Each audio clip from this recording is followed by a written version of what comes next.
Are you doing a mistake by taking your hairline too low in your hair transplant? Well, it can be one of the biggest mistakes of your life. If you haven't already done it, you are planning for a hair transplant, this is for you. If you have already done this transplant, maybe you will get some tips from here to plan your journey now.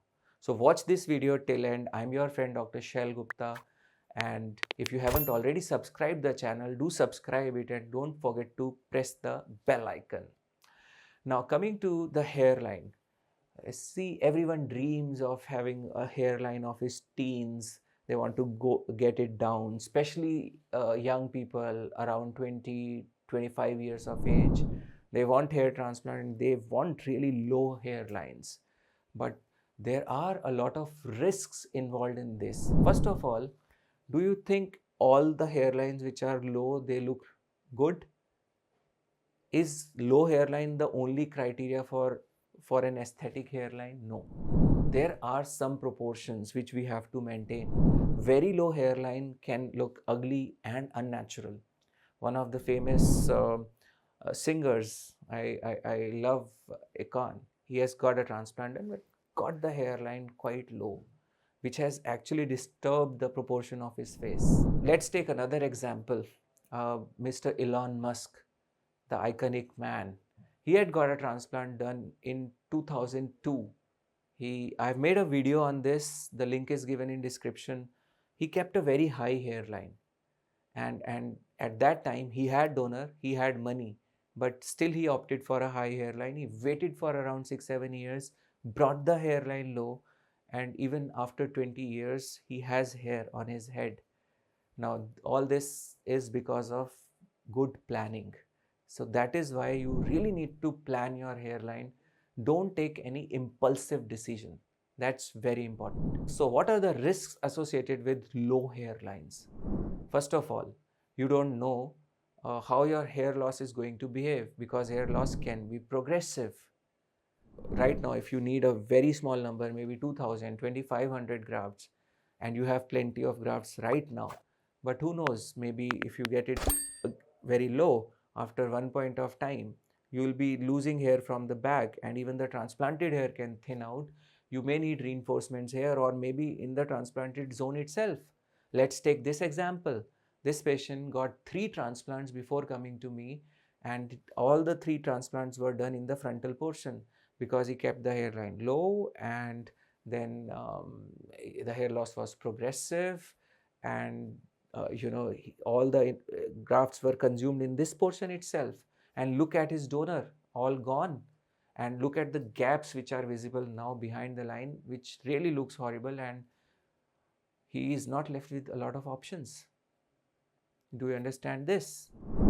Now, role of medicine is also very important. A lot of patients are put on 1 mg finasteride straight away after transplant, and these patients may look good for some time, but eventually they may develop tolerance to the medicine. All the portions which are transitional areas or thinning zones, they are put to the mercy of finasteride, and all the grafts are invested lower down in the hairline zone. Because of the effect of medicine, these hair look good, the back areas also look good and quite full. So these surgeons can afford to bring the hairline low. This may give instant gratification, may get them patients, may get them references, but this is not good for the patient who actually got the transplant done. I think he got tricked. So rather than heavily relying on loan of medicine, it's better to invest our saving account, that means donor, in the crucial areas, in the necessity where a good merging is done. Here are invested in thinning zones before we move on to luxury, that is lowering the hairline. Now, medicines are being given with very open hand, and medicines can make a very ugly looking hairline look great. Lot of patients come to me after their transplants for hairline repair, who were happy, very happy when they were taking the medicines, or medicines were working on them. But as soon as they stop the medicine, or the medicine stops working on their head, We see big gaps between the transplanted hair, and this was the actual hair transplant which was done, and the result was just hijacked by the medicine, and patient was really very happy. Now this poor patient cannot say a word to the doctor because the hairline looked good at that point of time. So see what price are you paying for these types of hair transplant. Be careful. So if you want to know more about the role of medicine, how it affects the donor hair, how it affects the transplanted hair, whether it is given to just sustain your existing hair, or what, up to what extent it is actually contributing to your entire hair, this will really help you to design the roadmap of your hair transplant. I think you shall watch this playlist which is given in the description.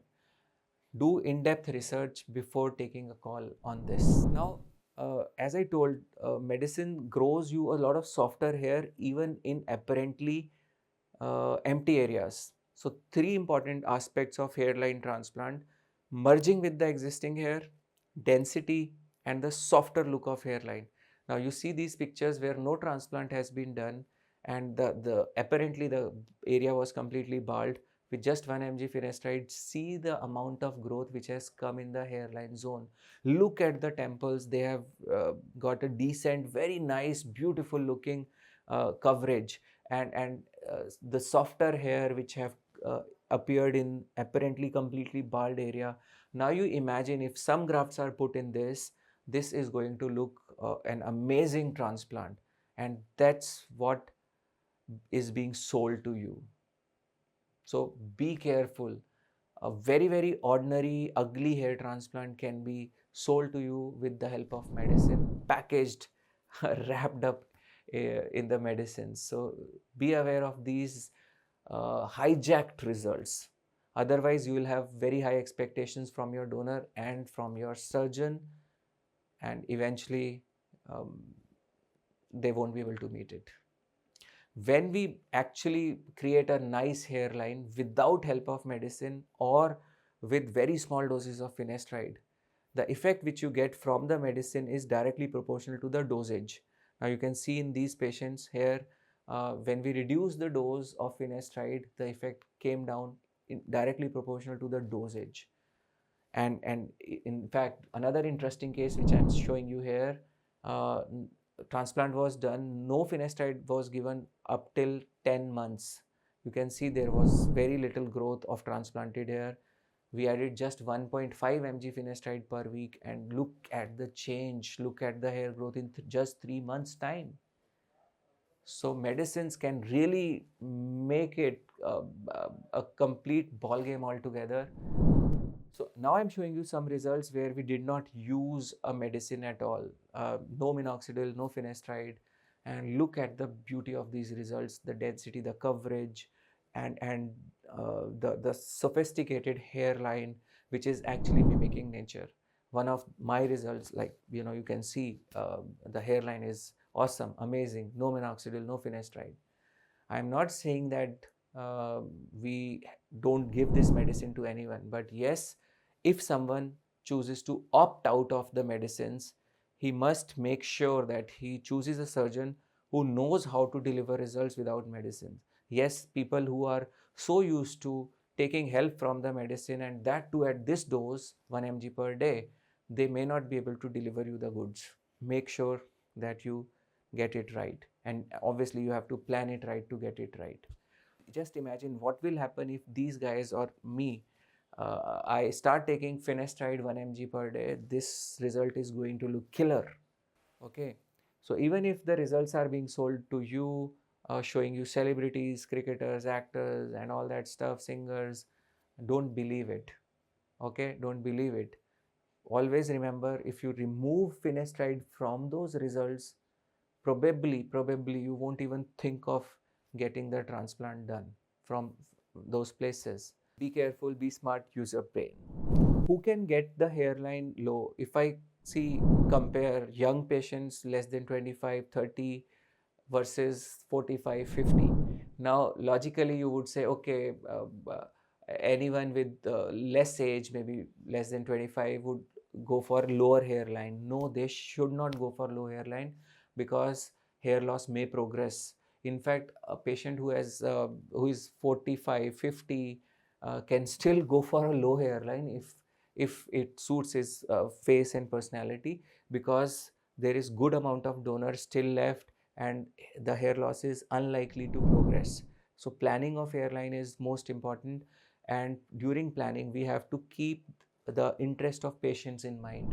Now, when a good surgeon will obviously always go for the formula less is more, because he would not like to exhaust all the donor or medicine resource in one shot.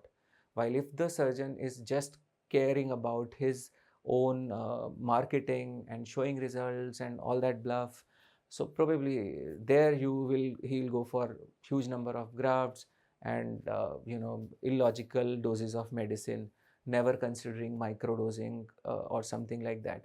Customization of treatment is very important. Many a times we see same formula, same hairlines for every patient. You will see a lot of surgeons creating more or less similar hairlines for everyone. It is not good. Now, when we plan for patient, we generally go for high hairlines and we pay the price for that. All these comments which you see there on our YouTube channel sometimes, where they tell, oh, you don't know how to make a hairline, your hairline is quite high and all that stuff. We have done this for the patient for whom I worked. I am not going to do this for just the sake of showing results. No, it is done for the patient, for his future, for his planning. And I told you, a high hairline can anytime be brought down.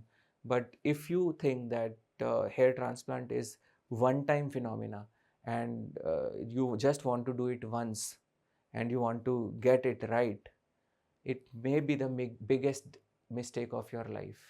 Because always remember, hair restoration is a journey, it is not one point destination, and you have to plan it right to get it right. No matter what amount of marketing gimmicks are being flashed to you, don't fall prey to this. Any information which just makes you fall for it is not the correct information. The correct information is what makes you think and use your brain. So if you want to plan your journey with a surgeon whom you can trust, you can write to us. There is a contact form in description. There is a easy 7-step guide to plan your journey. You can download this e-brochure for free. Link is given in description. And the link is also given about case studies where we did the procedures, why we gave medicine, why we didn't give medicine.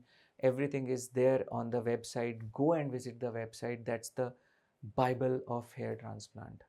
So with this, I conclude and thank you for watching the video, and have happy hair, happy journey. In case you have some doubts and questions, please write in comment section. If you want to share your experiences, write in comment section. Together we can make a difference. If you haven't already subscribed the channel, subscribe it, and don't forget to press the bell icon. Thank you. Love yourself.